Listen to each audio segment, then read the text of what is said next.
What's happening, party people? Welcome back to Clown Questions, the show where there are no dumb questions. I'm your host, Matt K. Maurer, and my voice is feeling a little scratchy right now, so excuse me. But today the question is, who won the trade? I'll attempt to answer that, and I will also be interviewing two different guests. That would be the King and John Platzer, my now legally is now my brother. So yeah, great interview with them. Great show for y'all. Who's down to clown?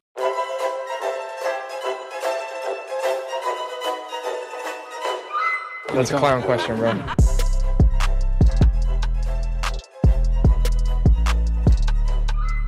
So who won the trade here? I feel like most people are saying the Knicks won this trade, and of course, the trade I'm talking about is the blockbuster deal between the New York Knicks and the Minnesota Timberwolves. The Timberwolves traded Carl Anthony Towns for Julius Randle and Dante DiVincenzo. There might be more involved, but that's the headline there is two starters. Maybe Randall hasn't been a starter recently for an all-star and Cat. So who won the trade? I feel like I've heard most people say in favor of the Knicks that they've won the trade, and I understand that because Knicks just lost Hartenstein, so getting a big man in Cat will be a huge help. But I think another big part of people saying the Knicks have won this is that I don't think anyone really believes in Julius Randle anymore. I think we all know Dante DiVincenzo can be a great 3-and-D player in the NBA, but with his injuries and maybe his lack of a presence in the playoffs, uh, Julius Randle might not be the best piece. But I kind of like this trade for the Timberwolves. I kind of think the Timberwolves won, and call me crazy, but I think they're better off starting Naz Reid over Carl Anthony Towns. Is it crazy to say that Naz Reid is a better player than Cat? I don't know if it is. Obviously, Cat is probably the better player. He's got more accolades for a reason, but I don't hate the trade when it just means your sixth man of the year, Naz Reid, gets to maybe step into the starting lineup there. DiVincenzo's a great scoring threat they add. Um, Although I talked to Dr. Jones about this, he's like, yeah, but you're gonna bench Jade McDaniels, so DiVincenzo's gonna be on the bench. Randall's likely a bench player, but I don't know. I don't hate the trade for the Timberwolves. I don't hate it for the Knicks either. That's it's too bad for Dante DiVincenzo. He has to leave the Villanova Knicks. Now it's Mikal Bridges stepping in there in that Nova spot. But yeah, is it possible that both of these teams won the trade? I think it could be because um, the Knicks were in need of a center, and the Timberwolves kind of have maybe an abundance of riches at the center position with Rudy Gobert, Cat, and Naz Reid. Now, Cat obviously leaves that group, but to be determined. Let me know who you think won the trade. I would give a slight edge to the T Wolves in my opinion. I think Julius Randle's got a little bit left in the tank, but yeah, pretty even trade in my book. Speaking of trades, Devonte Adams has requested a trade. According to NFL insider John Platzer, who will be joining us on the show later, the Raiders reported that he will not be playing. He will not be suiting up for this week's game. So it really seems like a Devonte Adams trade is imminent. He said his preferred destinations are the New York Jets and the New Orleans Saints. I don't know why. Oh, actually, I do know why. Because the New Orleans Saints quarterback is Derek Carr, who he played with at Fresno State. And who's the quarterback for the Jets? Oh, that's right, Aaron Rodgers, the quarterback for most of Devontae's career, the most successful parts of the career of his career, unfortunately for Raiders fans. But yeah, it just kind of seems like the Raiders are trying to get back some return on their investment here because Adams has been unhappy for these past 2 years now, and Raiders are kind of in limbo with Gardner Minshew as their quarterback. They're considering putting Aiden O'Connell back into the starting lineup, so just a whole bunch of disarray for the Raiders. But if you're the Raiders, all you can hope is you get a second first round pick and maybe another player to go along with it.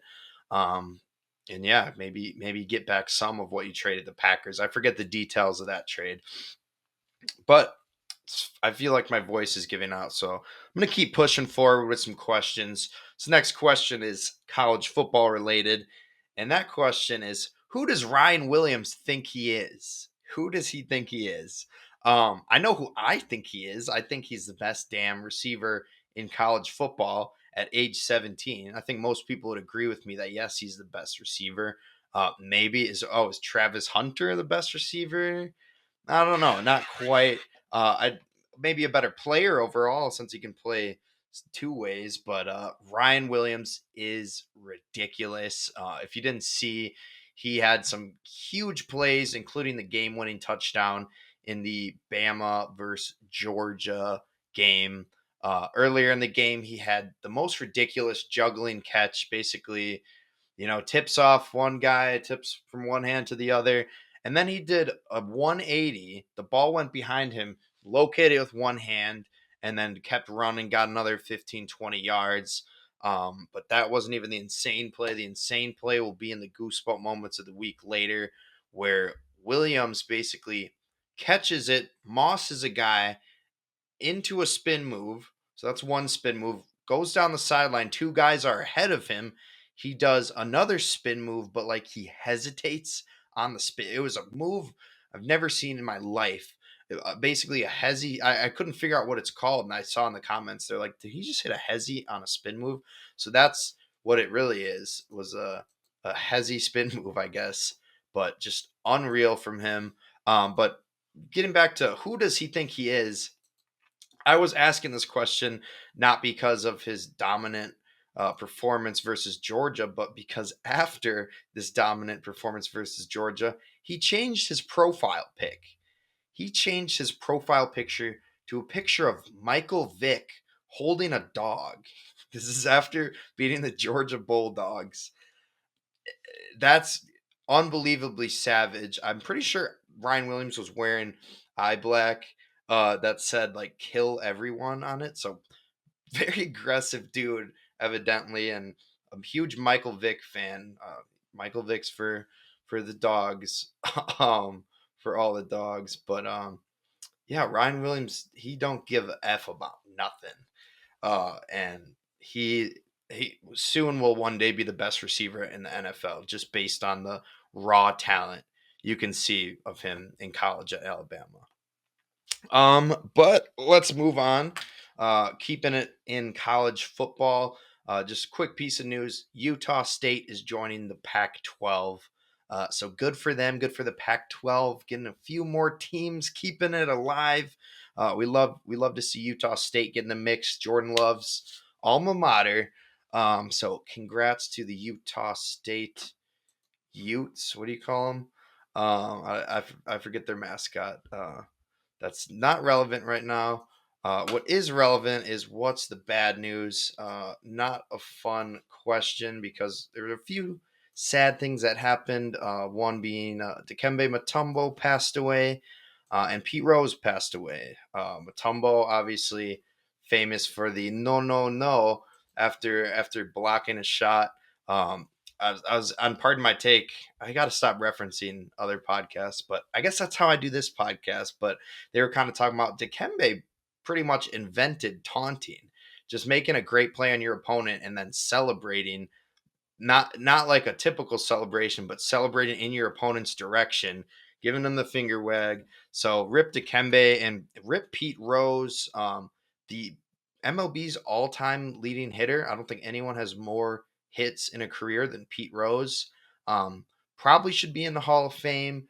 I think he got left out because he gambled on some games when he was a coach, which might be a valid reason. But if you're basing it on his play alone, he's an easy Hall of Famer, just not a Hall of Famer as a manager. But yeah, I don't know. That's just what comes to my mind when I think of Pete Rose. Rest in peace, Rose. And we have another Rose with some bad news. D Rose. D Rose is retiring. Um, so yeah, didn't obviously have the career people thought he would have at his height when he won MVP back in 2011. But yeah, if you ever want to see a man get emotional, especially the Gen Z millennial generations. If you ever want to see a man get emotional, just ask them about prime Derrick Rose, and they'll have a lovely soliloquy about how good he could have been had he not got injured. He may have been, Stephen A. Smith said if he didn't get injured, he would have been the greatest guard ever. Um, who knows if he passes up Jordan or I guess Jordan's the shooting guard or small forward, greatest point guard. I don't know, but yeah, we all think D Rose, if he had stayed healthy, man, who knows? Who knows what could have happened? He'd probably be a champion, probably have another MVP in the bag. But speaking of MVPs, let's talk about the Dodgers. Obviously, they have MVP Shohei Ohtani, and there's another. This is not even the first time this has happened this season, but we got another little fiasco around who does this ball belong to. So I'll ask the question: did the Dodgers steal another ball? No, they didn't. I initially misread this headline. I was like, they did it again.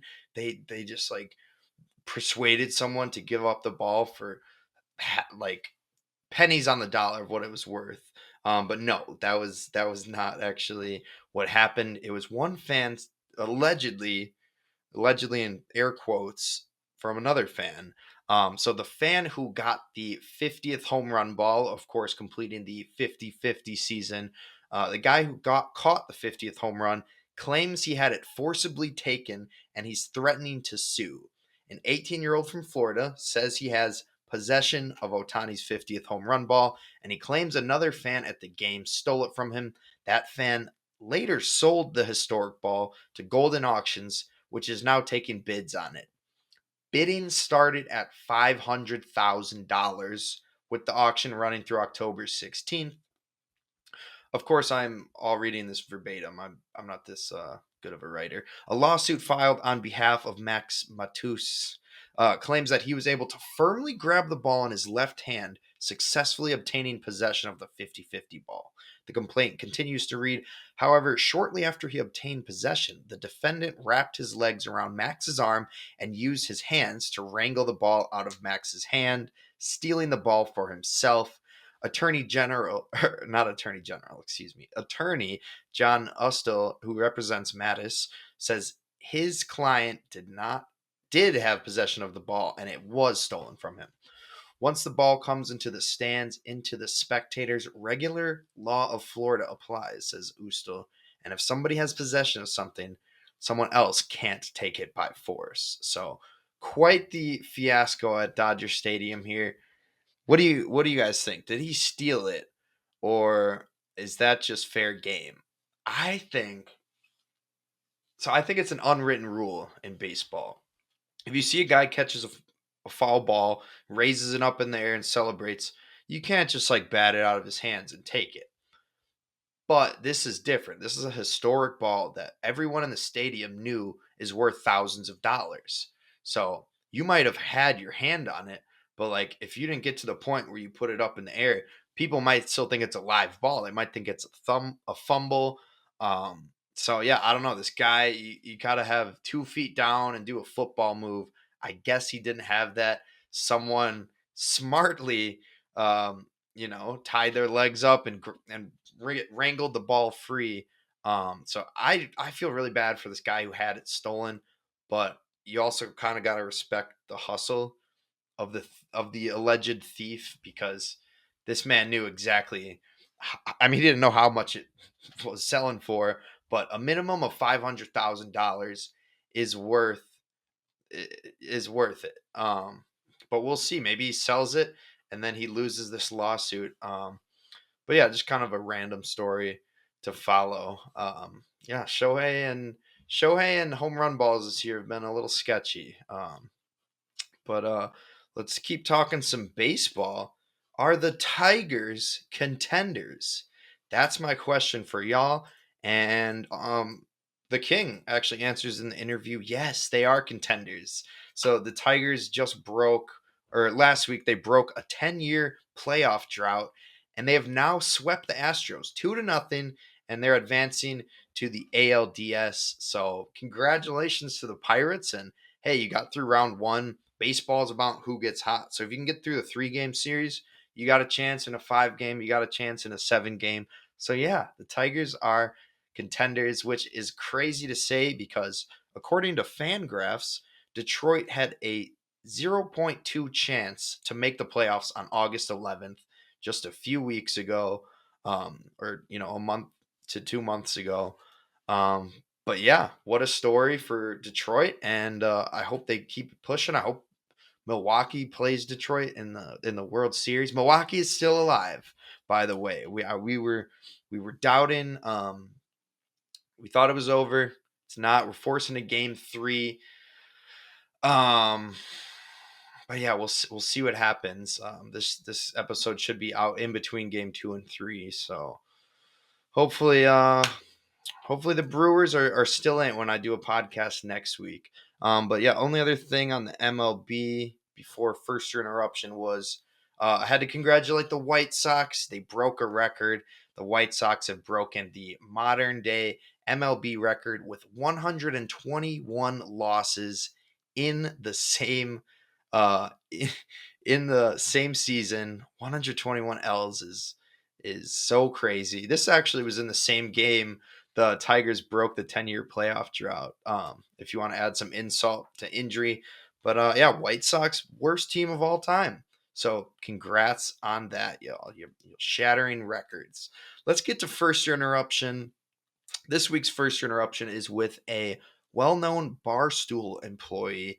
And honestly, to all those who tuned in because they saw that the King was on the interview, or maybe John, maybe skip this part because Frank the Tank says a lot of obscenities here. I think I counted a total of 12 F bombs in this little clip I'm going to show you.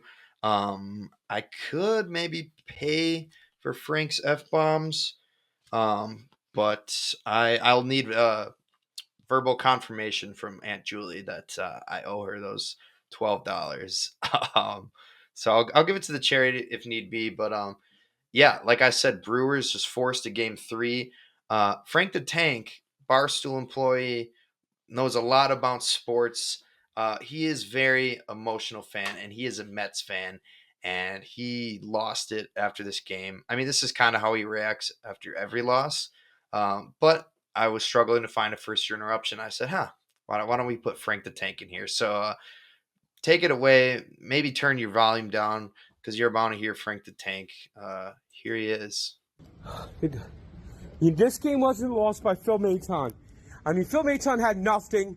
I mean, he had some good games down the stretch, but he had fucking nothing today. Should never have been allowed to face Mitchell. I mean, my God, God forbid it's Adam Ottavino, but fuck, you cannot have him out there with Mitchell just being just fucking a monster against the Mets. But Pete Alonso, pick up your weight, you fat fuck! You are turning into Daniel Vogelback more and more every day. I know you both went to Florida, so obviously you're every at-bat you fucking suck, you cost yourself more money. I don't care if you even sign anymore. I mean, the Mets are going to give you the qualifying offer. I'd rather have the fucking draft pick. I am tired of Pete Alonso fucking sucking all the fucking time. He trips on a goddamn bat, would have gotten a fucking run in. And that's the difference. They failed too many times in the clutch today. And what the fuck is this ESPN? It's the 9th fucking inning, and you're showing an goddamn interview. I'm tired of the in-game interviews, and you missed a pitch. You missed a key pitch in the 9th fucking inning. ESPN, you drop it. Get baseball off ESPN. They hate baseball. It's clear. Their coverage sucks. My apologies to the King and any adults watching for all the obscenities of which there were so many. But I don't know. I'm high on the Brewers win and getting a little higher on Frank's reaction because he's just crazy. He hates Pete Alonso, I guess, not performing for him. Kind of ironic for him to call Pete Alonso a fat F word. I'm not paying that money. But at the same time, it was interesting to hear him say this loss is not on Phil Maton. I guess that was a pitcher who gave up the 2-run dinger to Garrett Mitchell. He's saying Maton shouldn't have even been in the game. Mitchell has a history against this guy, and he it's a bad matchup. So that's interesting. He'd rather put the loss on Pete Alonso for, I guess, not his bat hasn't been showing up. Um, but at the end of the video, I kind of do agree with what Frank was saying. Is like, why are we doing in-game interviews? We had like they knew they were going to interview Mitchell after the game, anyways. I feel like maybe during the regular season, but like in the playoffs, you're gonna. I just feel like it's kind of insane to like take a player's focus away. Granted, Mitchell's DH, so he doesn't have to go out in the field, but yeah, kind of weird. So I kind of agree with Frank there. He thinks ESPN hates baseball. I can kind of see that. They haven't obviously been covering it as much as they did 15 years ago, but I think that's every sports network. But I agree with Frank. Get rid of the in-game interviews. Again, pardon the profanity from Frank the Tank there. And go Brewers. Go Brewers. Game 3. We got this shit, baby. Let's get it. Let's get it. And let's get this interview. We got a reoccurring guest, the King, which is probably what most people are here for. No, no. Most people are probably here for John Platzer, the other guest. So yeah, great interview from them. Thank you to both of you for pulling up. Had a great time, and again, I'm a smarter fan now after talking to you guys. So here they are, the King and John Platzer. All right, now pulling up to the pod are actually two guests. One of them is a reoccurring guest, the King, and we also have my brother-in-law, now legally my brother, first time guest, John Platzer. John, I'll start with you. How does it feel to be a married man?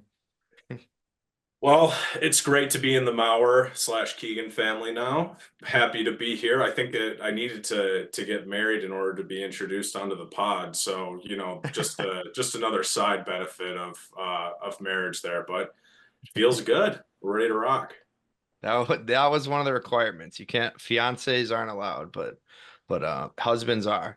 And then so my first question for the King is, how is it running a team with John? You guys share a fantasy football draft.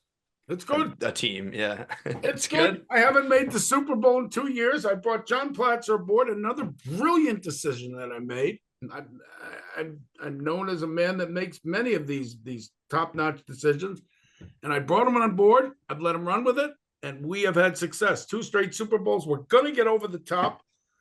We are being called the Buffalo Bills of this league, but we'll get over the top this year.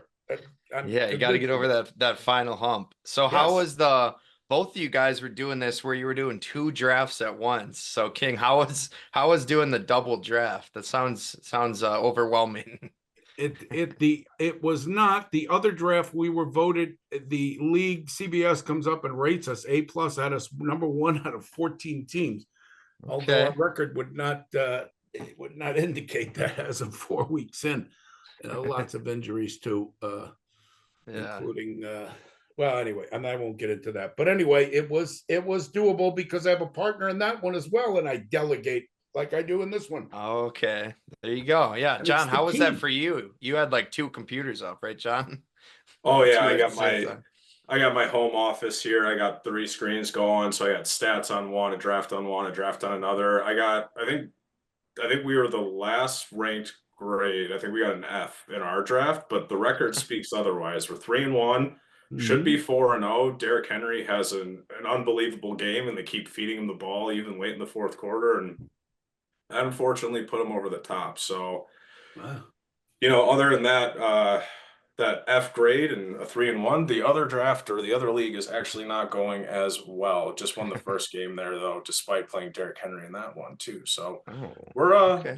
we're turning it around, making some good acquisitions. Someone had the foresight to not draft Christian McCaffrey as other people who are recording the podcast might have, and instead pick Aha. their backup. So, that was That was an all-time call. Danny always gives me a call before we have drafts or big weeks or anything like that. Weeks 1 through 17, Danny's not a part of the process, but once we're in the playoffs, let me tell you, Yes. he's there. Then he'll get on the horn and Oh, start I talking. get voicemails and I get texts, I get links, I get it all. Absolutely. And when we lose, I lay it at John's doorstep. That's the beauty of having a partner. Yeah, it's his fault when it happens. But yeah, we all love fantasy football, of course, but I wanted to talk some real football with you. So King, we'll start with the Dolphins, who are looking like they're having a sad season. Do you think Tua Tagovailoa will return this year? He's got the I concussion. He's on the IR right now. I I don't know. I'm not a doctor, and I don't know if they're going to let him.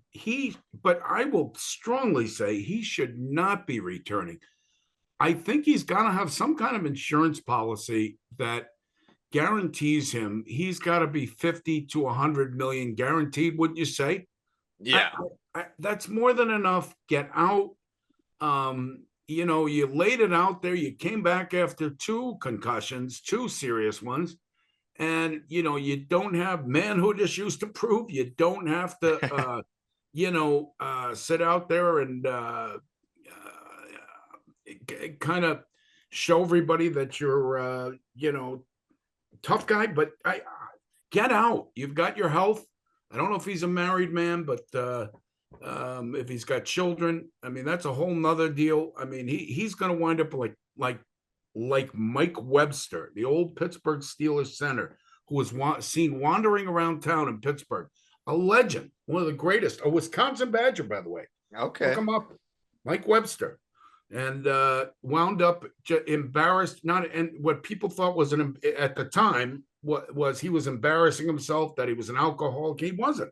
Mike Webster was seriously injured from knocks on the head and different things, and later, we recognize, he died on the streets, I think, but Oh, geez. he was one of the first, and we did not know, but that's what's going to happen to Tua, and it won't be that terrible, but it will be bad, and get out. That's my take. Yeah. Okay. I can see that. I don't think retirement's, something outlandish for him to consider right now, obviously, considering it's his 4th concussion or whatnot. But next question I'll ask about the other game. We had the Lions with a kind of a shootout versus the Seahawks. So John, I want to ask you, after seeing that Lions performance, who do you think is going to win the NFC North this year?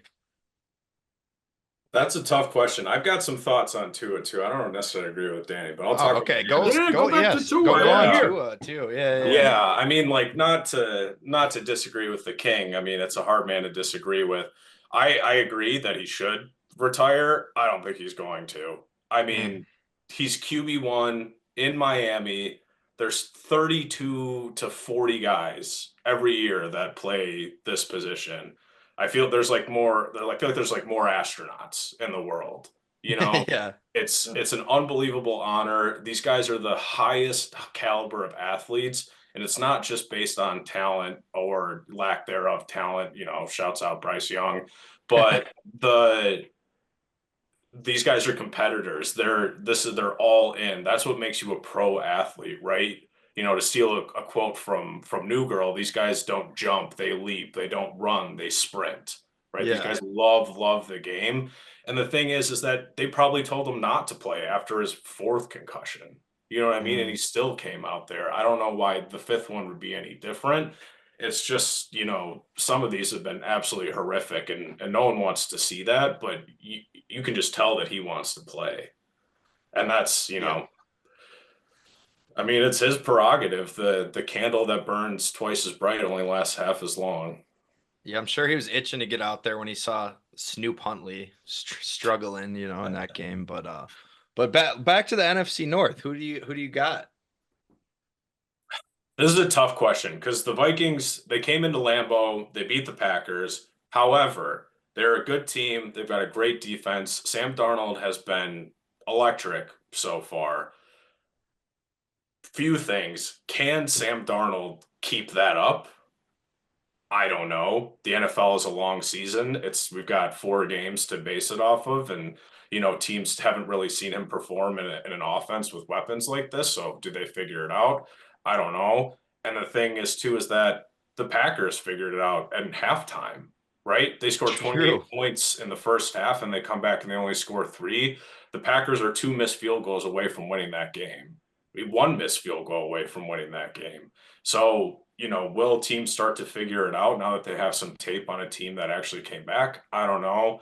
It's a long season. The Vikings are the favorite at the moment, but speaking from the heart, I'd love the Packers to do it. We always seem to figure it out towards the end of the season, and that would be great if we can do that. But I don't know if it's going to be enough this year, just with how great the Vikings and then the Lions are. The Lions have the most weapons out of any NFC team north that I've seen in the past few years, right? From like a receiving core, tight end, running backs, defensive, like household names. They're just unbelievable. I mean, Jameson Williams catching that ball on Monday night was electric. He was Yeah. gone. He was Yeah. gaining separation in that. And Hutchinson is an absolute animal out there. Branch is playing out of his mind. Jared Goff didn't miss a throw. I mean, the Lions are good. There's nothing to say about that. They lost to a Buccaneers team who I think is good, but the Lions they're feisty, and when everything is firing for them, I can't see them losing it to anyone. Sure. What do you think, King? We got a 4-0, I'm going to give you a 3-1. counterpoint. First of all, let me jump back. I mean, this is us pontificating on what I think is the best conference or the best division of football. You've got, and I'll tell you the reason, not only just the talent, the 3 best coaches in the NFC, or 3 of maybe the best 4 or 5 coaches are in this division. This guy, O'Connell, for the Vikings is good, and he has a defensive coordinator, Flores, that's good. They are the real deal. And John, I'm going to disagree with you. They were not 2 field goals away. They were not 1 field goal away. They were destroyed in that game, the Packers. And if you kid yourself, they were down 28-0, and their punt returner accepted a punt that he flubbed. Yeah. With about 40 seconds left. They could have just knelt down. They didn't have timeouts, the Packers, to get the ball back. They had no reason to accept that punt. That should have been 28-0 at half. In the NFL, that's ball game. At 21-0, at 17-0 at the end of the first half, it's ball game. That game was ridiculously over at that point. How all this stuff came to be later on with a few fluke plays. The other thing I want to point out is if you watched any of those throws that Love made, and I agree, he did kind of adjust a bit and start getting a little sharp in the second half. Those were contested throws. Every single ball that was caught, there were Viking defenders around. I did watch that game. I came back and watched a replay of that game, and I'm telling you, they were there. That defense, and it's something the Packers could take note of. You see their linebackers running 5 yards behind receivers, whether in zone or man, on defense. That we've seen that a couple of times this year. And the Minnesota players they are on top of, and they contest every pass that comes out. That is a legit defense, and that was a legitimate spanking. The score does not indicate how that game went. In picking, I tell you that because they have, it's easy to pick the Vikings because they got a 2-game lead on the Packers. I do think the Packers will bounce back. And I think the Packers, if you remember last year, I still harken back to that Thanksgiving, I think it was, game where they went into Detroit and they spanked Detroit. And that score was not indicative. That was another one where the Packers dominated that game. I think the Packers can play with Detroit. I think they're not afraid of them. That Minnesota game was a rude awakening, and it's good that it's early in the season. I'm not saying the Packers can't bounce back. It's good to know you got a ways to go. That team is and Sam Darnold is a very capable quarterback. There are a lot of quarterbacks that are capable. Mayfield's another one, and some others. You give him time back there, and he got time. You'd establish a running game, and you can be an effective quarterback. He's got weapons. You named the weapons on Detroit. He's got Addison, Jefferson. Jones, let's not forget Jones, and Hawkinson will be back by the end of the year. Yeah, that team's legit. I'm telling you that defense is legit, and they've got coaching. 3 good coaches. I'm going to say Minnesota only, but because they have a game edge. You know, I mean, Okay. this is a toss up in my mind between those 2 top teams. Now, the Packers have a long way to go to get back in it, and that defense. I'm really shocked by the lack of linebacker play by the Packers. Anyway, back to you. Sure. Yeah. Well, I was gonna mention. I mean, since you're so high on the Vikings, I had it a little out of order in the notes, but you think the Vikings are legitimate Super Bowl contenders? Absolutely, absolutely, with a capital A. And my friend Tony, who I fight and always calls me, he's a Viking fan in New York. My good friend is, you know, he's sitting there, and I'm ashamed that I got to say this because he'll hear this on the podcast later. And but I told him he was the first thing he had for me when I talked to him after this game was that game was a blowout, and I agreed with him. You know, it was not a close game. I don't care what that score 2-point said. game. 2-point I don't game. care about that.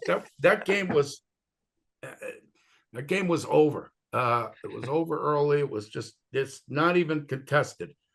But in theory, if Narvison makes one of those field goals, we win the game by 1. If that we win the punt's game by not 1, attempted right? to be fielded, there's no game. You know, That's true.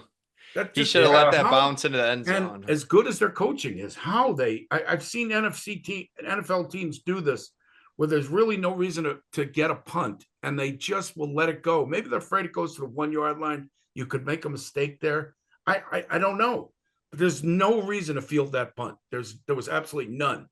And yeah, but you can't make mistakes against good teams, and that's exactly what they did. I mean, it's what the Packers did, right? The Love got no help from his receivers on those first 2 interceptions. I'll concede the third was a bad throw.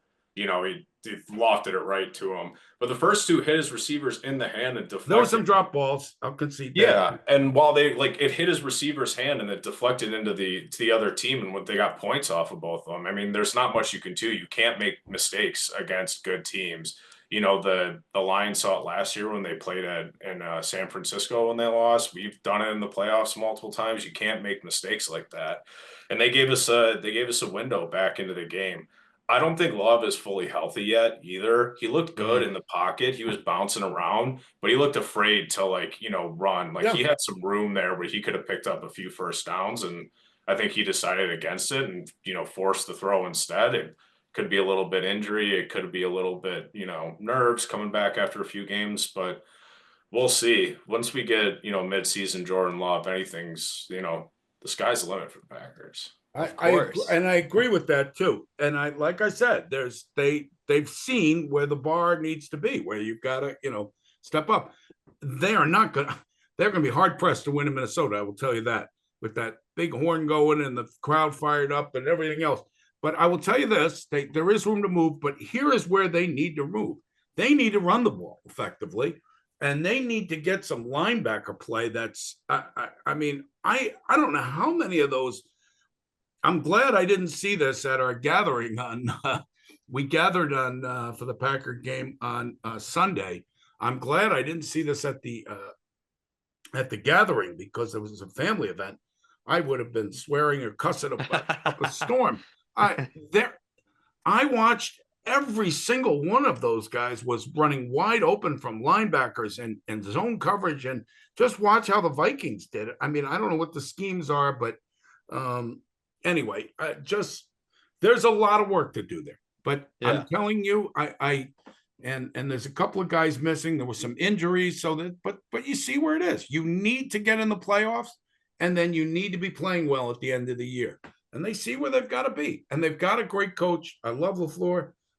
He was out-coached on Sunday. I will tell you that. They came out of the gate, Minnesota, and they, whether his defensive coach was out-coached, but they put the pedal to the metal and put us away early.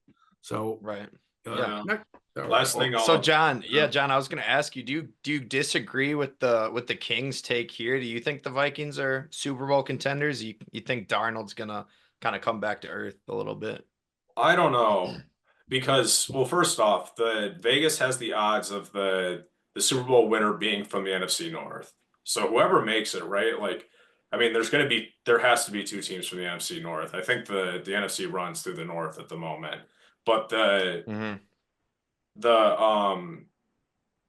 I just time and time again, you get quarterbacks first time in the playoffs, and you need your big players to make big plays. Sometimes the lights are too bright, the stadiums are a little bit too loud.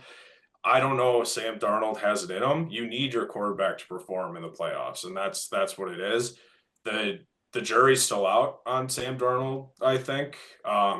Their defense is like currently, through 4 games is no joke. They have one of the highest plus minuses in terms of points. They've let up some of the fewest amount of points.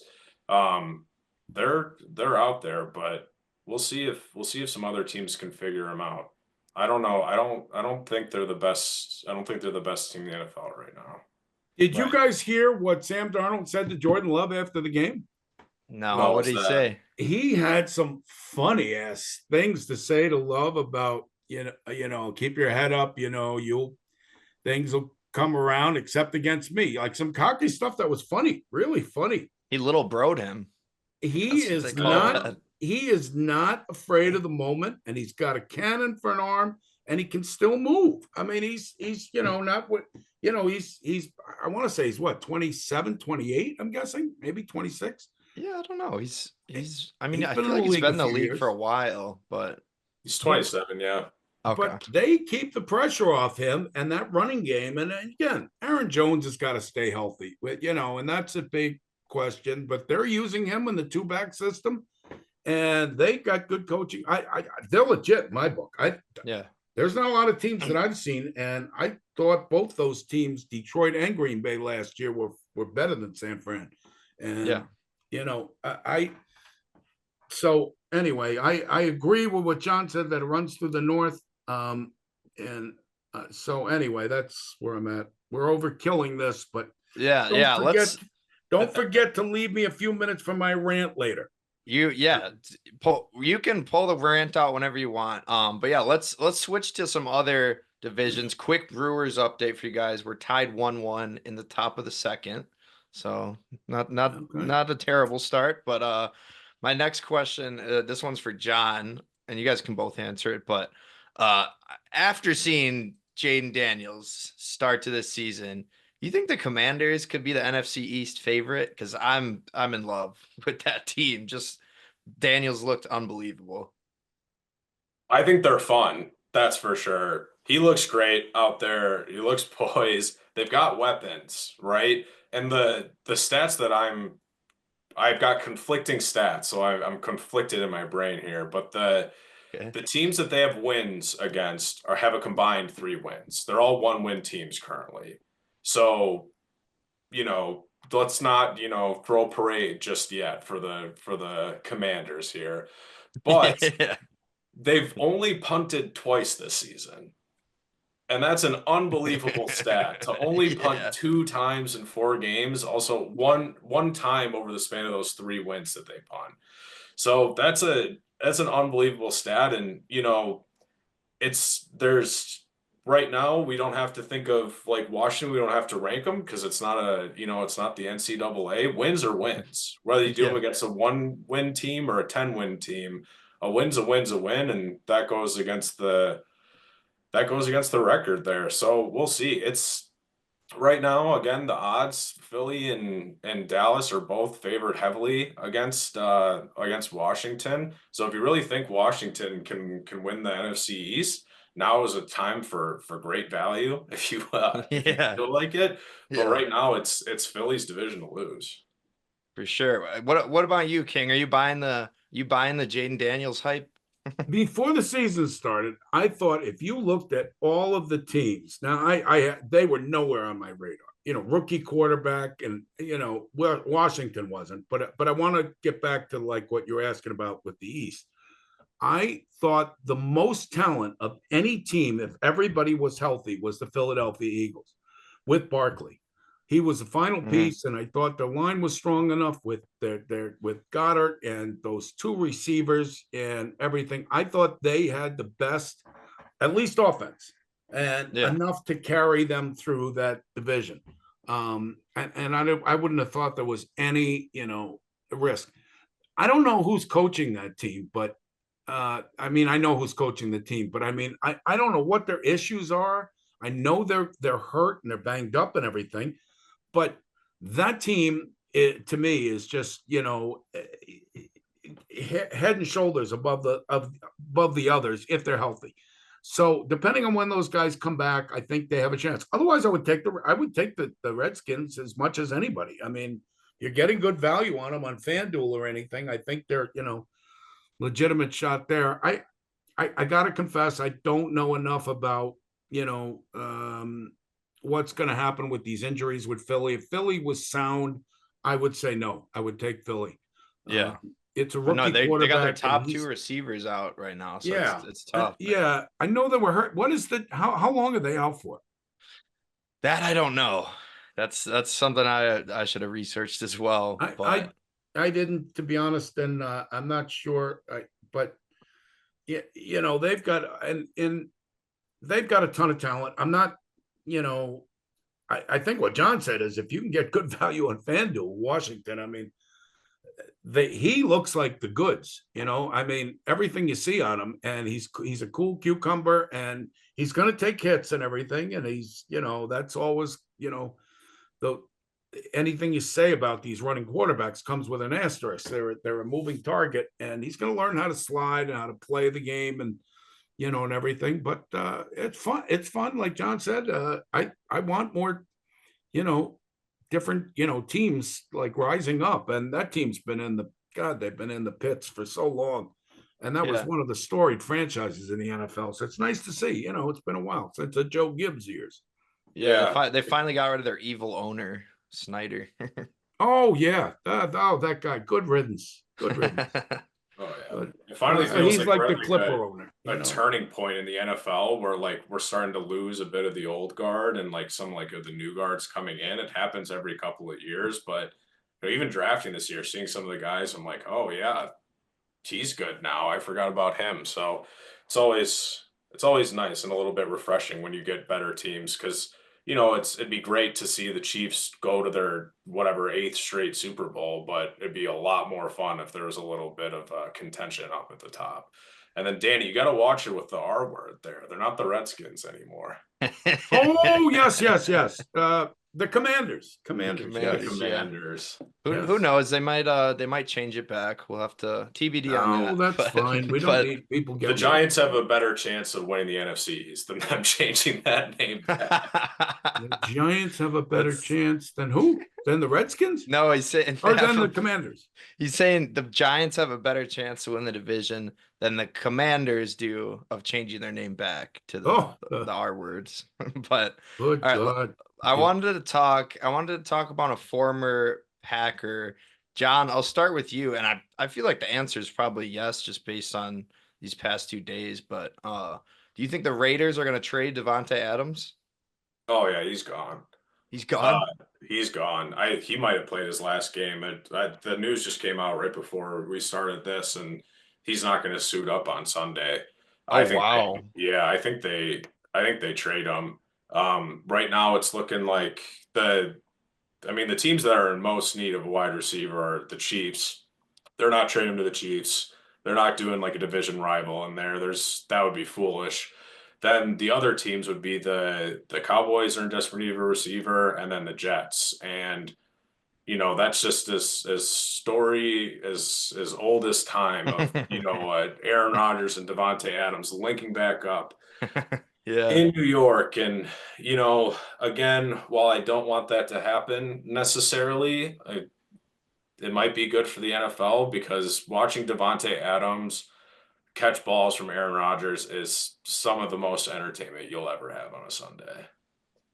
Yeah. You don't want to see the Jets win a Super Bowl, though. I don't want to see, no, not even a little bit. I only want to watch one team win a Super Bowl. Of course. You agree with all that, Danny? You think Adams is out of there? No, I don't. I would love to see if it's not the Packers. I am rooting on Aaron Rodgers. He made football great for us. I know he's a bit of an a-hole. I'm not putting $1 in for that, Julie. He is. And I'm not a big fan of what he's become, but he's a marvelous football player to watch. Like John said, watching him, to Devontae and many other receivers, I'm rooting for the guy to get there. and they won't get there with the team they have. And I'll tell you what the problem is. I've watched, because I picked up this Garrett Wilson in another draft of fantasy football. Garrett Wilson gets double teamed, and the rest of the team is, hamstrung. You can get to Lazard when he gets a single every once in a while, have a decent game, but they are in trouble because Garrett Wilson has not been the big star that was going to overcome, top coverage. You put Adams on that team, now he becomes a real star, and he's a great number 2. I don't believe he's some, elite number 1 receiver. So that would be that's a logical place to go, and I would like to see it. I'd like to see them get to where they're competitive. That team is not competitive now. And what happened to Breece Hall? What happened to him? You can load the box. That's the thing. You load the box right now, and you double cover Garrett Wilson, and they're nothing. Braylon Allen's on his heels. He's just thinking about that. You put and you put those two receivers out there, and all of a sudden you're in double shell or whatever you got to do to combat those guys, and you start running the ball with Hall and Allen. They become formidable. I believe that's the logical place he would go, and that Aaron is pushing for that, and as a local commentator in New York says, it's Mr. Rogers' neighborhood, and what he says is what the coach and what the GM do. So they have no say in the matter, just about. So anyway, that's my feeling on that. And what was the other part of that question? Yeah, I was just asking if we think the Raiders are going to trade Adams. I'm pretty sure he's gone. If you saw the comment from the coach, he liked something. There was some kind of message that went out. He liked an Instagram post. He liked an Instagram that said Adams was gone. So maybe he's a cancer on the team now. Who knows? Antonio Pierce did that? Yeah. Wow. No. Wow. Well, yeah, that's pretty clear something. sign he might be out of there. Yeah, no, get him moving. It would be interesting for him to go to the Jets. They'd be, I think, a top Super Bowl contender if that happened. I personally think the Jets are Super Bowl contenders right now. That's just no way. I do. I think they have a great defense, and I think Garrett Wilson and Rodgers just need to get on the same page, and that could be a well-rounded team. Matt, Breece Hall and Allen too. Matt, and you're gonna be upset with me, but I gotta call you to task on that. And your last prediction from the last football show, where you and your brother Jonathan told me that the Bears will go to the playoffs. I almost put my fist through the computer screen. Hey, they're still in it, 2-2. Oh, good God! Please. They're not going to win a game in the division. Please. I didn't. And I love their. I didn't know how bad their O line was. That's what I didn't know. Their defense. They have a playoff caliber defense. I'm sorry. Yeah, that's a cheap shot I'm taking at you. I've had some bad. Right. You're talking to a guy that drafted with the number 1 pick, Bijan Robinson, in the draft. So you're. That's pretty good. That's looking like a pretty good pick with McCaffrey's injury, but I do want to hear some good takes out of you here, hopefully. So, what's your Super Bowl pick, King? Who you got? I would tell you right now, I would take Minnesota and Minnesota and Kansas City. Yeah, a repeat of Super Bowl 3. Yes. Oh, geez. I hope that's Super Bowl 4. Super Bowl 4. I sure hope that doesn't happen. John, who do you got in your Super Bowl? I don't want this to happen, but if I was a betting man, this is what I would pick. Oh, I mean, the jury's still out on that. Like Danny said, I am a donator to the cause. I'm gonna do it's the Battle of Pennsylvania. I'm gonna do the Eagles and the Steelers. Steelers. Oh, I like that. I'm gonna talk about a good defense there. Holy cow! You got a Subway series, Uncle the King. Have we ever had a Subway series for like the Super Bowl? Yeah, we sit did, right next to each other. Oh, it was like New York. I want to say we did once. Was it not New York? That would be crazy. I thought it was in California for some reason, but maybe not. So, John, let me ask you this. When the Steelers get to the Super Bowl, who's the starting quarterback for that game? You gotta roll with the hot hand here in Justin Fields. I think, I honestly don't think the Steelers are gonna make it. There's a much better chance of the Ravens or the Chiefs doing it. I think the Steelers could. I mean, just that defense alone, if everyone stays healthy, I know JJ Watt always has injury issues, but I mean, it would just be, as a Packer fan, just the most delightful thing to see of them trading away their quarterback to get a new quarterback, and then him running to a World Series or to a Super Bowl run. Sorry, I'm watching the Brewers throw this game away. Yeah, 3-1 in the second, not looking great. But do you think we'll see some Wilson this year, or do you think as long as Fields keeps winning, they're like, can they go back to him? I don't think so. I don't think Russell Wilson is that great anymore. I think you get more out of Justin Fields. I think he's got, he's a little bit younger. You can shape him and mold him a little bit better. Like, he's getting coached up finally. He's got some weapons. He's got a better offensive line. You know, you got to stay with like the hot hand. It's weird saying, you got a stud in Russell Wilson, but I don't know. I also just don't like Russell Wilson. I know that he played for the Badgers for a whole season, but after that Seattle game where that was the contested catch when the refs were on strike and he came Hail on. Mary. The Fail Mary, and he came on and just spewing shit. I hated him ever since then. Dang. Well, I love the picks. I'll be honest. I don't love the Vikings pick, but we'll see. I mean, it sounds like the King is. I got Buffalo, but they looked pretty awful this week. So I don't know. I got to go with what I picked a couple weeks ago. But my favorite player to watch outside of anyone in the green and gold is Josh Allen, and I when I see him, I'm often it reminds me of like the years on the 2010, tens when Rodgers was, leading the Packers, and they just didn't have enough, or their defenses would be really weak. And he was so good, yet they just didn't have enough weapons, or didn't have enough to like combat some of these teams. I think they're lacking that defense when it comes down to it, and they play real nitty gritty on certain teams. But he is so good; he keeps you in every game. I love him. I just don't think they can get to the Super Bowl. Till somebody shows me otherwise, I'll take Mahomes, a great coaching staff, offense and defense, and special teams. Dave Tobe from my high school in New York, special teams coach for the Kansas City Chiefs from Mahopac High School. 2 years behind me, but that team, I will still take. You got the Chiefs three-peating. I will say they will go to to the Super Bowl. So you asked me two Super Bowl teams. Who's winning? Minnesota, Kansas City. I'm going to go out on a limb and say Minnesota.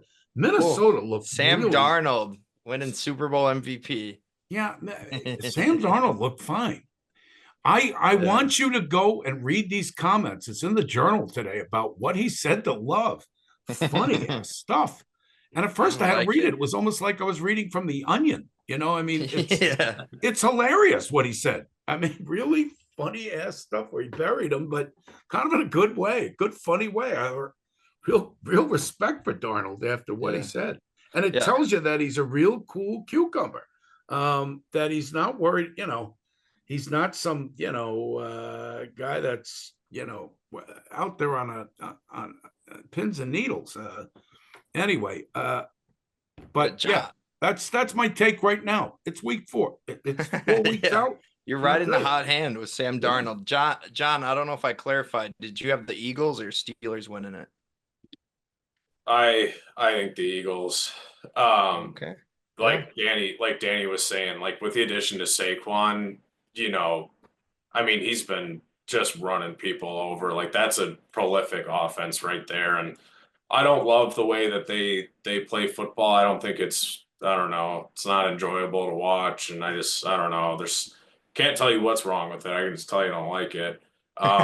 Yeah. But they got a way of winning. So we'll see. And I would think I would have said Chiefs too, but with Rashi going down, it's already a bit of a struggling receiving core. Like Travis Kelce hasn't been playing, that well. They're having running back troubles and this and that. Like I just don't, you know, Mahomes is great, but you need to have weapons around him to make him even better. So we'll see what they do before the trade deadline ends here in a month. But Devontae Adams would have been a perfect signing for him had he not come from a divisional rival. So we'll see who else is getting shocked. I mean, could we see the return of Tyreek Hill to Kansas City and the what would be the most unbelievable trade of all time for him to return back? But we'll Yeah, see. I wonder if he would work in that offense.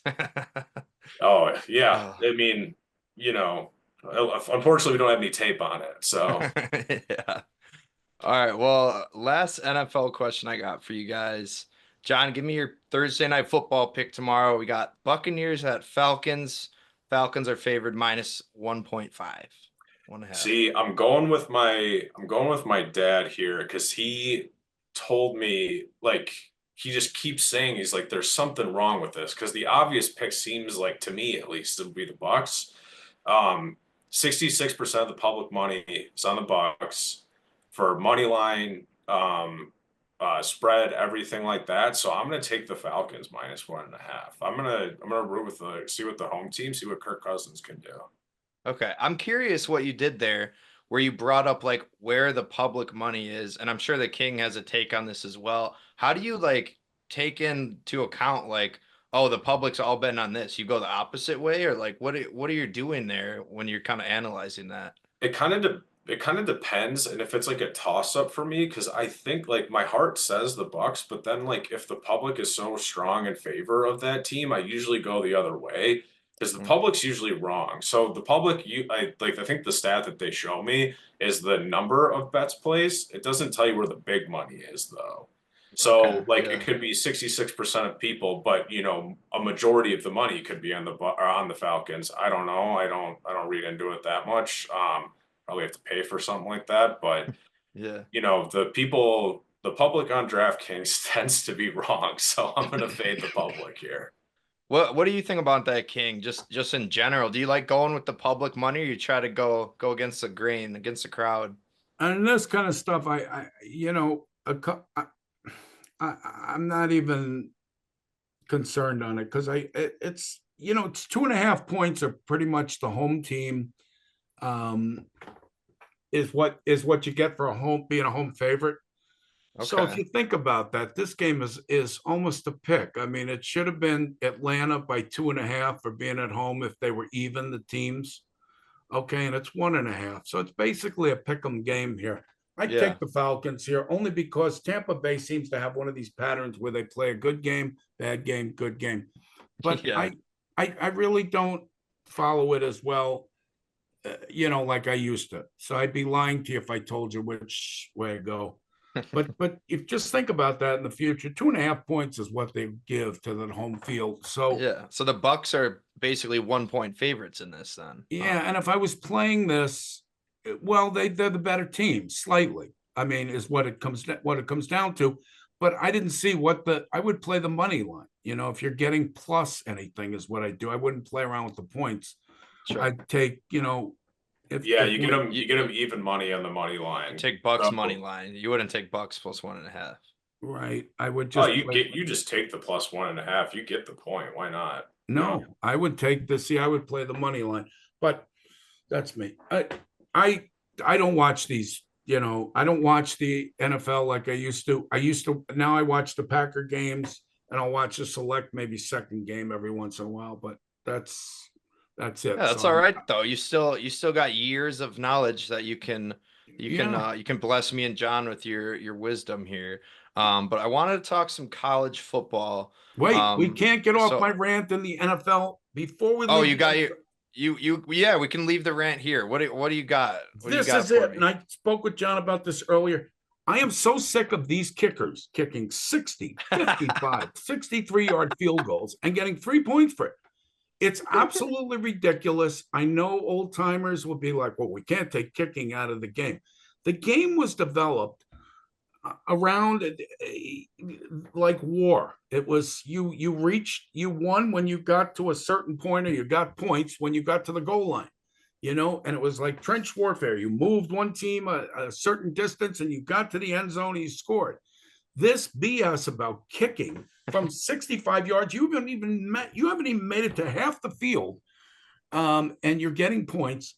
I have come up with a solution that would just absolutely make the game so much better. It would make it so much more interesting. And it's this: if you get into the red zone, okay, you advance the ball into the red zone and you kick a field goal, it's 3 points. You've earned it. You've kind of got down there. You want to get some credit for moving down there. You didn't get in the end zone. I got it. 3 points. 20 to 40 yard line, you kick a field goal, 2 points. Anything outside of 40 yards, 1 point.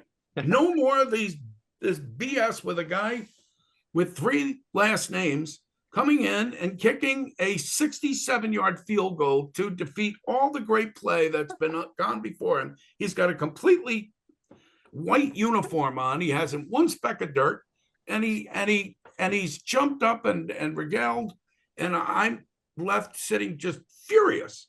Enough of it, and we're doing away with it. I do see there are a couple of challenges to this. You'd need to have a ball that would have a little chip in it. And so, because now you got to remember, you're going to be challenging whether balls got to the 20-yard line, whether it got to the 40-yard line. Oh, and true. I can tell by your response, you think this is outrageous. This is I do. not outrageous. When is it going to stop? What happens when a guy kicks a 75-yarder? What I think it makes the games more interesting. It doesn't. It does not make the games more interesting. It keeps the games closer. And I think unfortunately, I keep calling you Uncle Danny because you are, but unfortunately, King, I think this year we might see a 70-yard field goal. Yeah, it's coming. A 70-yarder. There were guys in the 70s. Russell Erxleben is a guy, you look him up, who kicked a 70-yarder once in college. Russell Erxleben. I think it was for Texas. But I'm telling you, it's absolutely ludicrous. And it's destroying the game. And that's just one thing. And field goals are not welcome. They are not welcome. I love what they did about the kickoffs to get away from guys hitting each other at that thing. I say eliminate kickoffs completely. Just start at the 25, whatever it is. Punts, catch the ball. You got to catch it. That's it. I don't like guys getting hit on that. I don't like punt returns. Just do that. But this kicking, get rid of it. Or just modify it. Kickers won't lose any positions. There'll be no problems with the union. I'm telling you, this is coming. And then here's my second one. I got to ease into this one, because this one, to eliminate holding and defensive cornerbacks getting holding, I know this, you're going to start laughing. I'm going to give you one word: mittens. Mittens. I want the linemen and possibly the cornerbacks playing with mittens so they can't grab. You can do anything you want. You can try and poke the guy in the eye. You can't do it with mittens. You want to try and pull on the guy, you can't grab with mittens. It eliminates a lot of the problems. Okay, that one's a bit of a stretch, but doesn't it make it pretty hard to get an interception then? It might on the defense, but linemen for sure. Mittens. Yeah. I am so sick of whether a guy held too long or he did this or did that. Do what you want. Put a big mitten on these guys. Mittens on these guys. I don't hate the branding opportunity. The Nike oven mitts. Yes, John. Now you're thinking like a modern man. Yeah, it'd be the most expensive oven mitt in the entire world. I knew I could convert you guys if we spoke about it in a reasonable way. Okay. I got something to say about the kicking real quick. Go ahead. Okay. So the thought there is like, right, the kicker is not a part of the game until he needs to be, which is like, it's a complete disruption of play, essentially. It's someone who is doing something completely different than anything else, a handful of times a game. I kind of like it. And, to be fair, I did hear about this before we started recording, but I was looking it up for rugby, right? the try when they like get into their end zones, 5 points, and then the conversion's 2 points. So it's about 7 points each. But they have a drop goal, which is 3 points, where any player can just at any point drop the ball and kick it through the uprights. So I had the idea that the kicker on each team also has to be a position player. It has to play like a minimum amount of snaps, essentially. So like you have like a middle linebacker or something who just also happens to be your kicker, kind of throwing it a little bit back to like my JV team that had 12 guys on it, so everyone played every position. Yeah. But a little bit something like that, maybe just to spice it up, right? Someone who's on a specialty and kicker, because they have that in rugby too. I like, was gonna say, this guy. question: can the punter be the kicker? No, it's got to be a position player. Like this guy has to be like, I mean, can you imagine like seeing like a 320-pound lineman line up for a 40-yard field goal? It'd be electric. I think that's a good idea. I have a better idea that is related to kicking, but is actually feasible. I want to get away from saying 65-yard field goal, right? Because the end zone is like, what is it, 10 to 12 yards long, Yeah. plus the amount of yards back that they do the kick. Yes. So I have to do this math, right? Yep. On a Sunday, and I'm like, oh, they're at the 30-yard line, so that's what? That's 45, like that's like a 50-ish yard field goal. Get away with that, right? I'm not trying to like do math on I'm not trying to bring up my calculator on any given Sunday. What they should do is that wherever the ball is placed, that's the yardage of the field goal. It's at the 32-yard line, it is a 32-yard field goal. It's at the 40-yard line, it is a 40-yard field goal. And then get away with any of the, the thought and the math and this and all that. It just make it easy on me. I'm a simple guy. I like simple things. I just want to know, is it possible to kick here? No imaginary line. Like this is the part where we want to go. Like I know where the 40-yard line is. Yeah. I we like might have that to- idea too. You're always trying to figure out how long it is for fantasy purposes and that kind of stuff too. But that is good. Just call it what it is, from what yard line. But that also gets back to where is that ball at, and plays right into that 1 and 2 and 3 point system. I'm telling you, we're going to see this. We are going to see this. And you heard it here first. And I really should have copyrighted this or patented it or whatever it is you do. You still got some time. I don't have that many. Well, you actually bring in a lot of viewers, so you might. I'm going to get a hold of Charlie Maurer and what is Charlie's brother's name that does it too? Michael. Charlie and Michael are patent attorneys, and I will have this. There you go. I'm going to get this etched in stone before someone else tries to make money off this. And people are running out there right now to make money on this. Etch it in stone. Etch it in stone, and that's talking kickers. But let's talk let's talk a little college. And don't forget the mittens, because that will come in, maybe not my lifetime, but in your lifetimes, both of you guys. That's talking kickers and mittens. Let's talk some college football though. John, I'll ask you about your alma mater. What is the Wisconsin Badgers ceiling this year for the football team? The ceiling's the roof, Matt.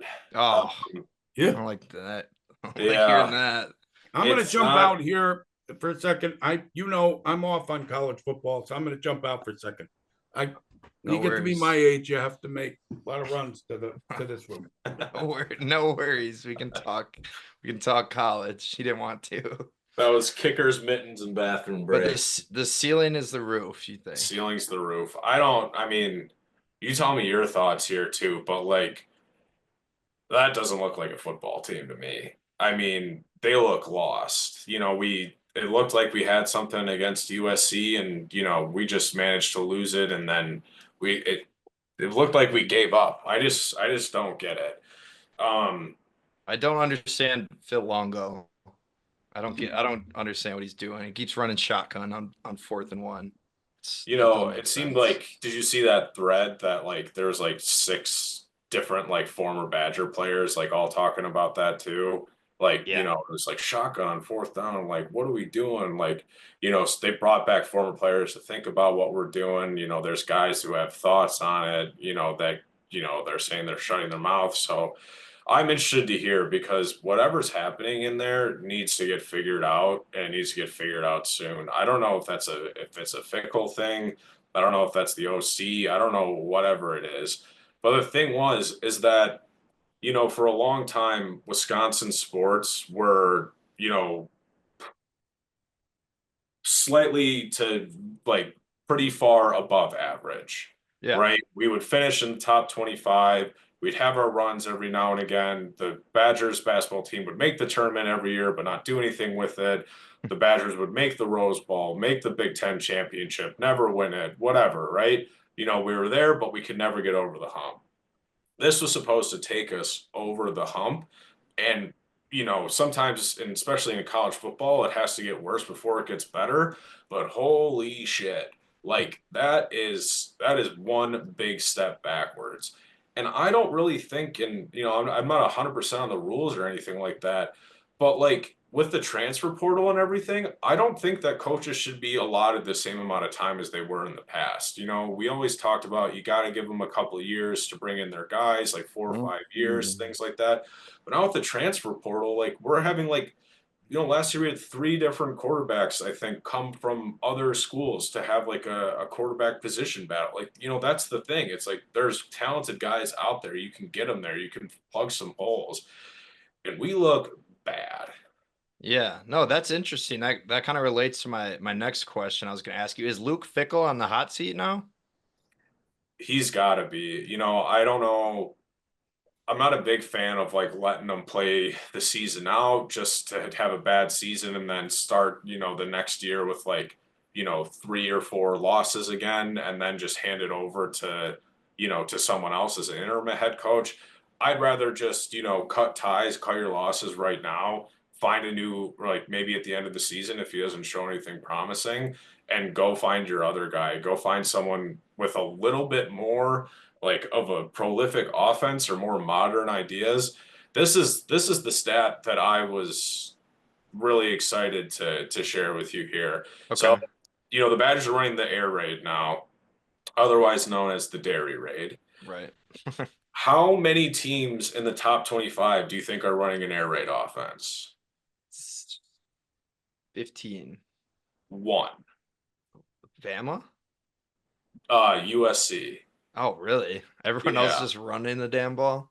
Everyone else has either a pro style offense, a spread, like a multiple type offense or pro. Yeah, it's pro style and spread. Power run, Michigan, Alabama's running a pro style offense. The air raid is not it. It just Yeah. really isn't. And like to think that you can come into Wisconsin and change from a run heavy team into an air raid, into a successful program. Now with changing the Big Ten into the landscape that it is now, you've got to play USC, Oregon, all these like great teams, and you already have the juggernauts that live in the Big Ten. You're like the audacity to come in and I'm going to take a run heavy program and turn them into an air raid offense over the course of like 2 or 3 years and we're going to be successful. I don't know. It kind of goes against, everything we love and as Wisconsin football and running. And that's the way that the tide's turning. Like you can see it in the NFL today too. And this is my rant right here, Danny. But you can see in the NFL today too, there's not that many quarterbacks who are throwing 400-yard games. Aaron Rodgers in the 2010, if he didn't get 400 yards, that was a bad game by all accounts for him. The game is changing. It's just like anything. It has its ebbs and its flows, and we're kind of moving towards like more of a run heavy type football right now. And the players that are being brought up, recruited, and going to the NFL are the ones that can stop those big pass plays. So I don't know. I I am disappointed and a little embarrassed to watch my team play on Saturdays. Yeah, I definitely share your frustration, but so enough on the Badgers. This next question, I probably could have just Googled this because the Vegas would have the answer for me. But do you think Alabama's the new favorite to win the title? They always have been. It didn't. They're not they're the old favorite. Yeah, back like they never left. That was a good game. on Saturday. I know we didn't get to watch it. We were at a family event now that I'm in the family, but I had my buddy recap it for me, and it was a great game. Who's that 17-year-old kid's name? Ryan Williams. Dude Ryan is Williams. All right. crazy. Well, in 3 years, I hope the Packers draft him because like he kind of's got like some of that like Jameson Williams in him, right? Just get the ball in his hands and let him go, and Yeah. just put the ball in your best player's hands. So that was a good game. Alabama looks great. Their season looks tough, right? The SEC, the Big Ten, and the SEC now they're going to beat each other up. We might see a few teams in the playoffs with 3 losses, which, a few years ago we thought might be unheard of, because I feel like you can lose 2 or 3 games in the Big Ten and the SEC, especially with some of the teams going on now, and still, make the playoffs. If Georgia loses to Bama and then Texas, and then win the rest of their games, do you say that they're not a playoff team because they lost 2 close games to, 2 top contenders? I don't know. Yeah, sure. Well, speaking of playoffs, I'll ask the king after, but starting with you, John, who's your national champion? Who's gonna win the first ever 12-team playoff?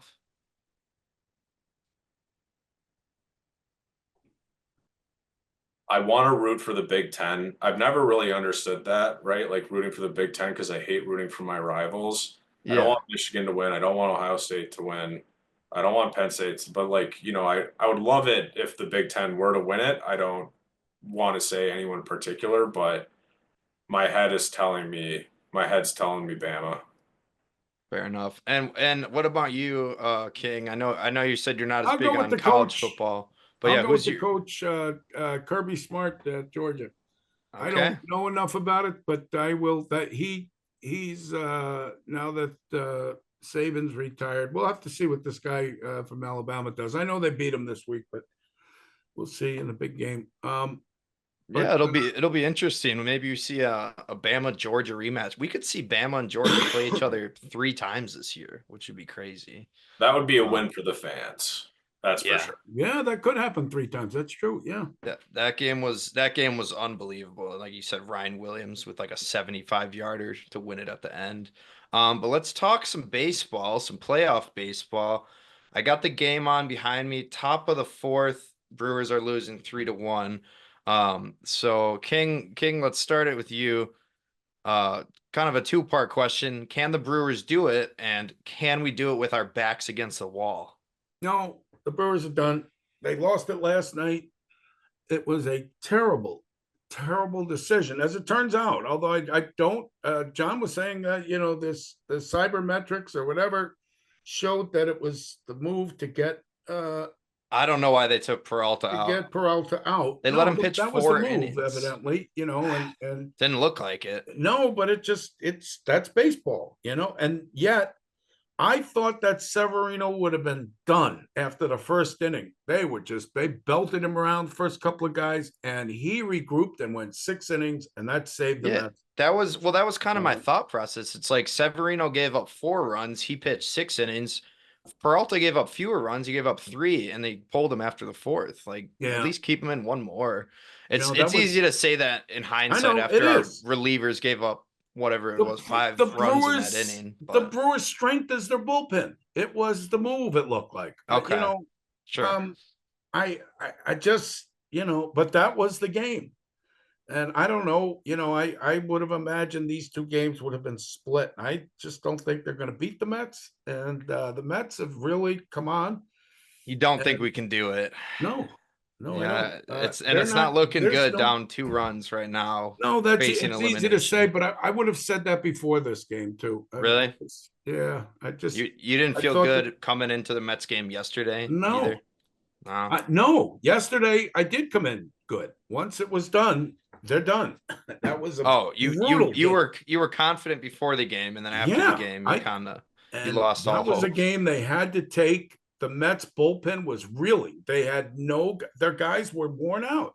Yeah, they were just on a doubleheader the day before. They got through with 2 pitchers, and they let them back in this. And no, I don't think they're going to win it. But I'm not saying it's impossible. I just say I don't think they. And it's easy to say that when it's 3-1 too, but I mean, I would have said that before the game, to be honest with you. Yeah, hopefully we can come back in If this you one ask me and who's at going to least get win to it, a game I'm three. just, it's just My that I didn't Oh. ask you that yet. I was Oh. gonna my next question was actually I'll get your World Series pick at the end Yeah. here. Maybe we'll get John's as well. He said he's not as big of a baseball fan, but do you think any of the wild card teams right now can win it? Or are you probably going with one of those top four The guys with the Tigers. buys? The The Tigers? Tigers, yeah, Yeah. that was my pick too. They're really hot. hot. They're really First hot. playoffs in 10 years. I think they can get to the World Series. I think they get to the World Series. Okay. I don't think they'll win it. Okay, well, speaking of the World Series, King, who's your World Series pick? Who you Dodgers. got? I How many think the Dodgers. games? I think the Dodgers are going to win the World Series. Okay, yeah. Uh, Over the Tigers and how many games? I'm not saying the Tigers are going to get there. You asked me if a wild card team could Oh, get there. sure. Yeah, I think it's more likely. Dodgers, Yankees. Yeah, Dodgers, Yankees, or Dodger. There was another. In how many games? There's who else? I just think the Dodgers are going to win the World Series. right. If you press me on games, I don't know. 6 games. That's tough to argue. They always win in 6. Whoever wins it. So Yeah, I'll say 6. They always win in 6. All right, yeah. Well, yeah, I'll the say Dodgers 6. have like an unstoppable offense, so I can't argue with the pick there. John, I know you're not as big of a baseball fan, but I wanted to get a World Series pick from you as well. Yeah, I personally think baseball kind of sucks, but I'm a huge Brewer fan, so I'm gonna navigate that maze while I talk through it really quick. Just the Brewers are gonna some of the I'm a huge Badger Bucks Packer fan, the whole Wisconsin thing, and I don't love baseball that much. I have never had more heartbreak than I have with the Brewers, unfortunately. And I know my dad's at home watching this right now, and he wants to watch baseball through October, but I don't think it's going to happen. World Series pick. I mean, it's all a money game. It's going to be the Dodgers. Ohtani is unbelievable. I mean, he was close to having a 60-60 year, let alone a 50-50. He is unbelievable. That it's don't watch that many clips, but that kid's magic. Okay. Yeah. I both got the Dodgers. I think that might have been my pick as well. Or no, maybe I picked the Yankees, but I had the Dodgers in it. But so I was hoping, John, before we wrap up here, I got just 2 questions left. Would you like to do a new segment presented by No One? No One's my favorite sponsor. Here we go. So you might get mad at me, but you can deflect your anger to the King, because the King actually came up with this segment. This segment is called Name 5 Brewers. Oh, yes, I brought this one. This is the King segment. This is his segment. All right. Well, you got Yelich. There you go. That's one. You got Adames. Is Contreras still on the team? Yeah. 2 more. Who pitched last night? Peralta? Yeah, that's 4. One more. Oh man. Is Burns on the team? Corbin Burns, or do we trade him? We trade him to the Orioles. Oh, who's the guy that's hurt? Oh, I have it. He's got a mean fastball. Yeah, what's his name? Oh, that's Mariano Rivera, Trevor Hoffman. No, maybe 10 years ago. Mariano.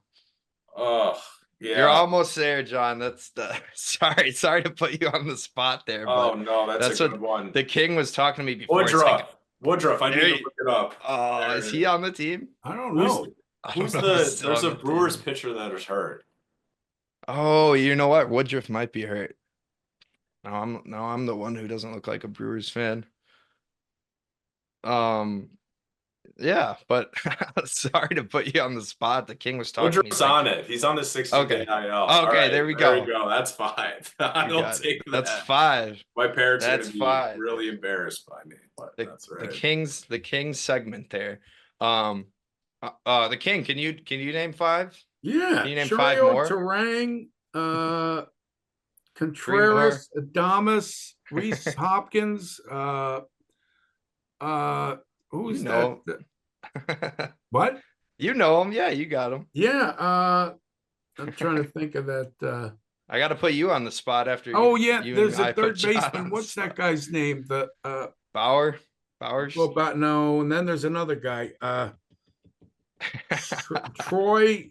Is that Bauer? But no, the ah, damn We're it. really showing how much a diehard Brewers But I can fans get we five are here. Yelich, and I You mean, got him. No, that was harder because that's Yeah. basically naming 10 after Peralta, 5 the were already pitchers, named. and then there's the That's plenty. closer. Harris, is it?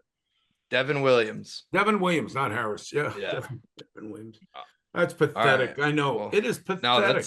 That's all right. It's all three of us. We I came think up with about 10 names between the three of us. That's pathetic. I think Yeah. America collectively stopped watching baseball and started watching football a while ago. So I don't think but It's sad.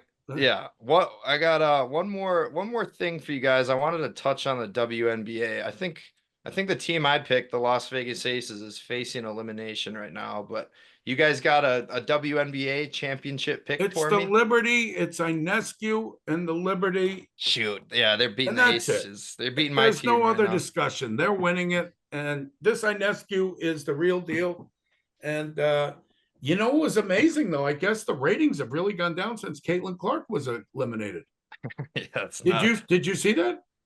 I was Thanks I to was the part of it. WNBA, yeah. I was part of it. I had it on, and I've kind of lost interest since Clark. You watch this Since Clark is Inescu out. girl. She is fabulous.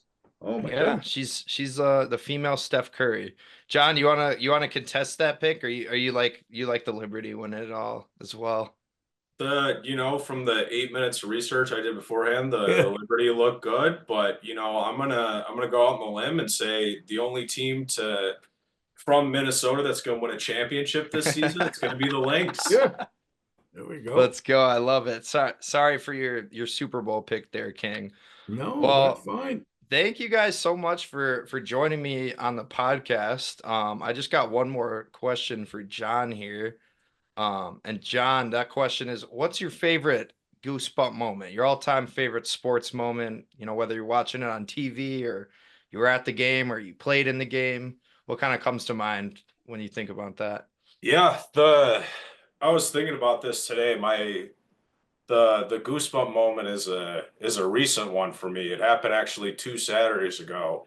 It's watching Paul Maurer do 40 miles on his bike there. Wow. He Yes. for all of the, I've got the band on for raising money for glioblastoma. It just shows like all of the family and the community that came out to support and put on this event, his wife and his sons and his brothers and sisters, unbelievable support. And for him to do 40 miles, and it really just shows like what the human spirit can conquer there. So that's the type of stuff that gives me a goosebump, is just people rallying around sports and that type of moment. And yeah, Paul Maurer's my goosebump moment. Well said, John. Well Like said. that. Yes, sir. Yeah, that was great, and we're obviously all praying for Paul to make a recovery. But yeah, no, that's one hell of a goosebump moment. Yes, sir. But yeah, that's all I got for you guys. Thanks again for coming on the show. Really appreciate it. All right, Matt. It's been my pleasure, and I'm sure John's too, but thank you for having us. Yeah, unbelievable. Thanks, Matt. Yeah. Thanks, Yeah. What time next week? What time next week? All right. The Brewers are going to be playing next week. Are they we rallying? can do it. We'll do it not during their game. They're not rallying. We're No. not. We're gonna rally. We're gonna rally here. All right.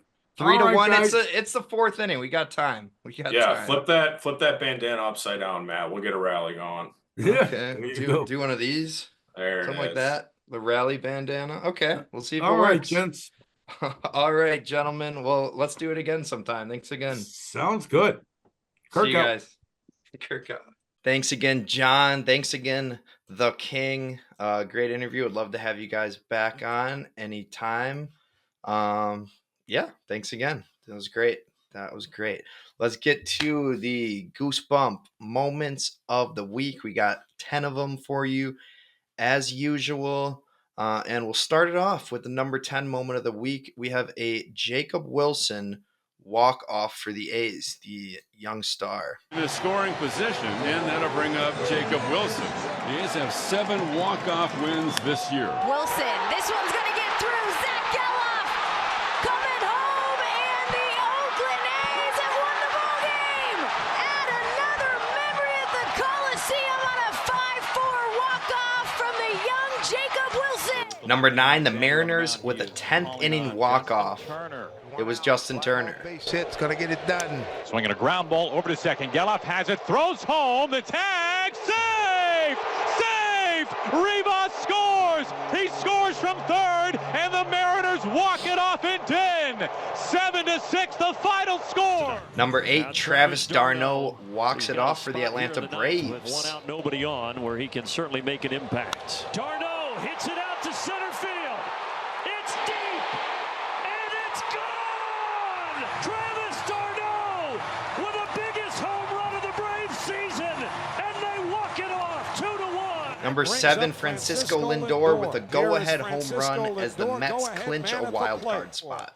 Swinging a high fly ball, well hit right center. Harris going back. It's on the way. It is gone. Into the Braves bullpen in right center field. Francisco Lindor has an MVP moment, whether he wins one or not. Number 6, Garrett Mitchell rips a 2-run shot to stave off elimination for the Crew. And drives one out towards right center. Taylor back, and it's gone! Mitchell, a 2-run homer, and the Brewers have the lead. It's 5-3, and this place has come unglued.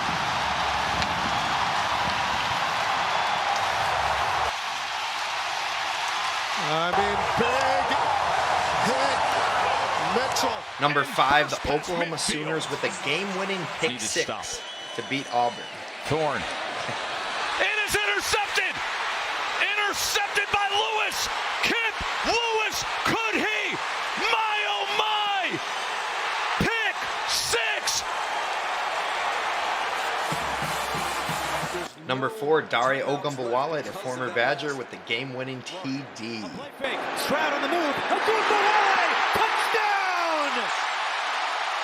The former Jaguar, Dare Ogunbowale, and the Texans take the lead. Number 3, Ryan Williams with an absurd 75-yard play to win the game. What? And the catch is made. It's Ryan Williams, still spinning free.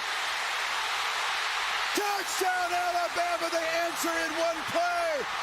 75 yards for the 17-year-old. Are you kidding us? Number 2, the Padres with a triple play to clinch a playoff spot. Rojas on the ground at third. Machado touches third, fires to second. Out at first. Oh my goodness! It's a triple play. It ends the ball game. The San Diego Padres have clinched their spot in the postseason after a magical 2024 campaign. Will this finally be the year for the faithful? Number 1 moment of the week, Tigers break the 10-year drought on a spectacular collision catch. Fly ball, right center field. Perez got it! The Tigers, for the first time in 10 years, are going to the playoffs. It's actually happening. Tigers are back in the postseason! Oh, dude, Garrett Mitchell got robbed. He should have been number 1 moment of the week. Come on, that's a playoff game. None of those other ones were playoff games. But yeah, I don't know. I like football, so I put a bunch of football ahead of it, and some playoff clinching moments as well. That's a pretty fun play from the Tigers. The 2 outfielders run into each other. They catch it anyways, and yeah, Tigers are looking like a dark horse. But like I said, Brewers, dark horse. Watch us against the Mets today. Cheer us on. Let's get that W. And let's finish out the show with our TNF Thursday night football pick. We have Buccaneers at Falcons. Games in Atlanta. Falcons are favored -1.5 points. I don't have much to say about it. Thursday night games are kind of ugly. I don't love the NFC South, but you know, Baker and Kirk, and they both got weapons. It should be a fun game to watch. And you know, Vegas has got it being a pretty close one, but I've got the Falcons covering winning by at least 2 scores. Bijan Robinson is not going to be able to be stopped by the Buccaneers defense. And, people are going to be wondering, where the hell did primetime Kirk Cousins come from? To which Cousins will reply, Big Kirk will wake up dripping like this.